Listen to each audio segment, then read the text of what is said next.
6:06 right now, the owner of a prominent local restaurant is trying to help other restaurants struggling with restrictions put in place to slow the pandemic. Jimmy's Famous Seafood, which right now is not called Jimmy's because they got into a bet over the weekend about the Ravens game with Dave Portnoy, the president of Barstool Sports. The Ravens lost, so that is the Jimmy's logo right now. They unofficially changed the name just for this week to Dave's Famous Seafood. In any case, Jimmy's or Dave's has set up a GoFundMe page to raise money for other restaurants.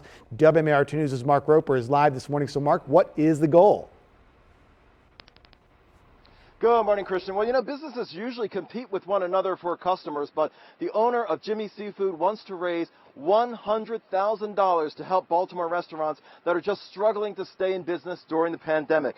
Now, Jimmy's Seafood president John Menadakis wrote a letter on his GoFundMe page explaining how he was inspired by Barstool Sports' recent fundraising effort to save struggling businesses.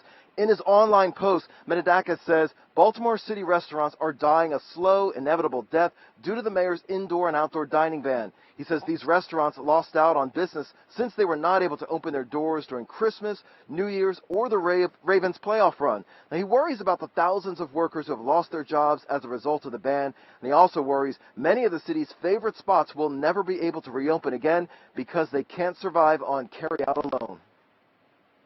I'm going to call in every favor that I have to raise over $100,000, and we're going to support these places that have been showing up in my mentions like crazy. G&A Restaurant, 90 years, the Chaucer, Shoddy's Point, as I mentioned, the Angle Inn. We've already started, helping them out as much as possible. We've already raised over $15,000 for them. Sliders by the stadium. These places won't be there when this pandemic's over if we don't step up right now and help them. You're going to see a McDonald's there. You're going to see a Burger King there. You're going to see a TGI Fridays there. All these places that you have so many memories in are going to be gone. We have to step up. We have to save.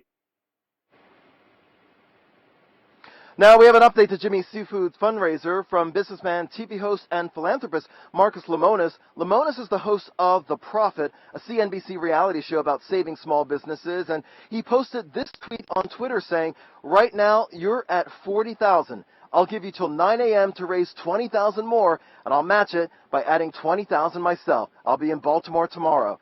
Now, Menadakis says one way competition is actually hurting restaurants in Baltimore City is that it's very easy for anyone in the city to just drive outside, cross the city line, and go into the county if you want to go out to eat. Reporting live, Mark Roper, WMAR 2 News.